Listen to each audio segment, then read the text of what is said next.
Welcome back to another video. My name is Abby, and today we are talking about meditation and the wish fulfilled. Now, if you're new to this channel and you want more videos like this one, all you got to do is hit that subscribe button below, click that bell, and it'll let you know as soon as I release my next videos.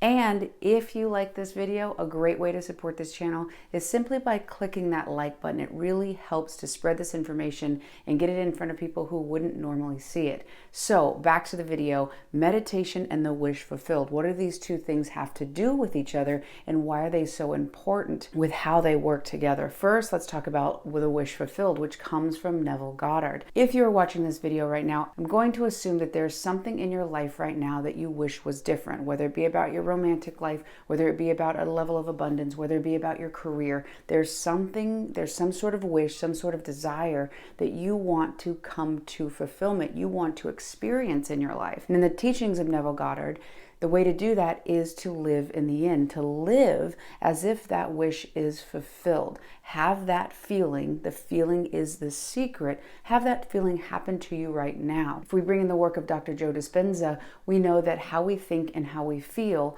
sends out an electromagnetic signature into the universe, into the quantum field. That is our state of being. And your current life right now is a reflection of your state of being. You always get in life that who you are being, not who you want to be, not who you wish you were, not the things that you really want in your life, but who you think you are and how you think the world works. So your state of being, how you think and how you feel, always going to be reflected back to you. So using Neville Goddard's principle of the wish fulfilled and living in the end, you'll think of that person, who it is that you want to be, how that experience is going to make you feel, how you act with that. If it's a level of abundance, how would you act with that six-figure income? How would you act with that new home? Or who would you be? How would it make you feel? So when you start feeling those things, when you start having those new thoughts, which on a scientific level is going to involve your frontal lobe, which is a CEO and boss, according to Dr. Joe Dispenza, of your brain. 40% of your brain is your frontal lobe, and it is a CEO. So the collection of every experience you've ever had in your life,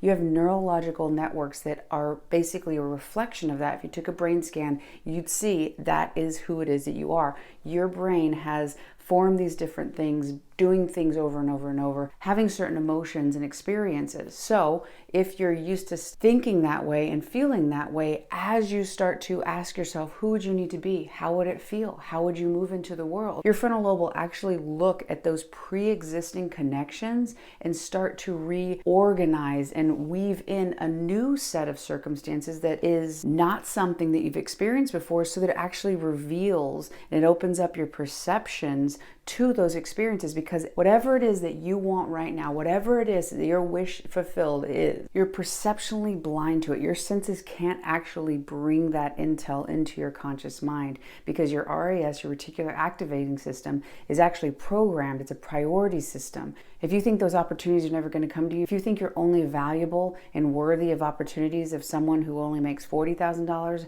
or someone who constantly is rejected in life, that is what you will be able to actually sense in the world. So even though there are tons of opportunities that would be in alignment with the version that you want to be, which would be in alignment with that wish fulfilled, you won't actually be able to perceive of them. So as your frontal lobe goes out and starts to reorient and take different experience and weave in a different potential, it's going to give you a new vision. Therefore, you can go and start to look out into the world, start to have those feelings, start to think of who it is that you want to be, who it is that you would be when that wish fulfilled. So where does meditation come into this? Meditation is what is going to help you to snip the cords and cut the cords of who you used to be, so it can open you up to who it is that you want to be, to living up to that wish fulfilled. How does it do this? Well, right now you subconsciously are running off of programs. What is a program? A program is conditions. It is things you were told, is experiences that you've had where an outcome, an emotion, a strong emotion has occurred. You formed a belief, and a belief is something you thought over and over and over and over. So one day, if you were really looking forward to meeting up with a friend when you were small and they never showed up and it really hurt your feelings, it left you feeling alone, you might have formed a belief that when you have a friendship, you'll be left abandoned and it will be leaving you in a state of sadness. So you go out into the world and perceptually, that is what you are looking for subconsciously, because that is in alignment with your self-concept.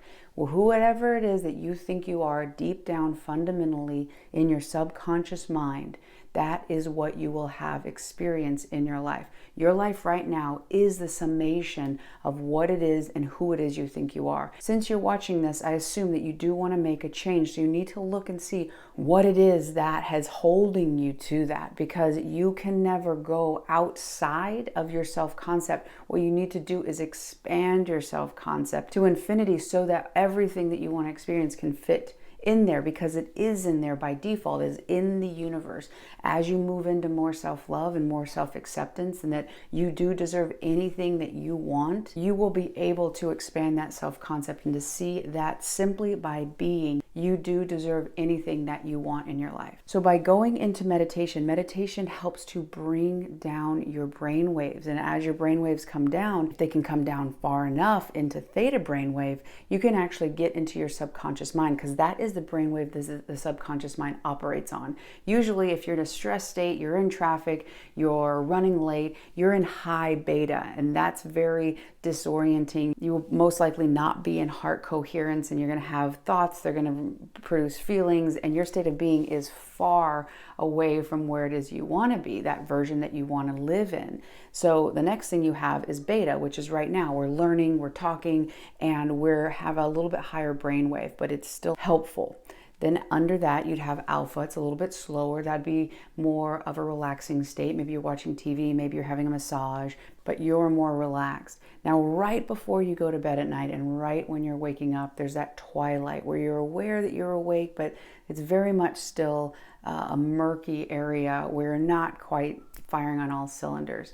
That state is theta. That is the state, that is the wave of your subconscious brain. So meditation, by allowing yourself to calm down, to stay present, allowing yourself to slow your brain waves down and to slow your physiology, it's going to allow you to come into the present moment, which has been here the whole time, but you've been either living in the past or living in the future. Well, as long as you're living in the past or living in the future, you're not living in the present moment. And according to Dr. Joe Dispenza, the only place you can create from is the present moment. So as you start to meditate and lower those brain waves, you're actually going to get into the operating system, which is currently the source of the thing that you don't want to experience. There's a belief inside of you, an idea you have about yourself, and that has formed your self-concept. That idea you thought over and over and over, it formed a belief. A multitude of beliefs is a perception. So you look out through the lens of your past, through the lens of that pain, through the lens of who you no longer want to be, and you perpetuate that into the future. The way to stop that is getting into meditative states, starting to reprogram, look at that belief, see how you've been acting that way in the world, and who it is that you want to be. Dr. Joe, in his book, Breaking the Habit of Being Yourself, has a very specific technique on how to do this. And I personally do this every single morning in slow observations of who it is I've been being and why it is that I've been acting that way and behaving that way, and healing that old wound and re-reasoning on that original pattern and moving forward and being able to release myself every single day so that I can live in the end right now. So meditation is integral, and to cut the cords that are what's holding us back to those old patterns so that you can release yourself and start creating who it is that you want to be. Start having those deep feelings without the heaviness of those old patterns of who it is that you were told you were, or all those past experiences that you no longer want to experience. Meditation will help you come to the present moment, and you will get to choose who it is that you want to be right now, and no longer perpetuate your past into the future, but allow you to create the version of you you want to have right now. Live in the feeling and have that wish fulfilled right now. I really hope you've enjoyed this video. If you have, hit that subscribe. If you haven't done so already, hit that like button, and I'll see you on the next one.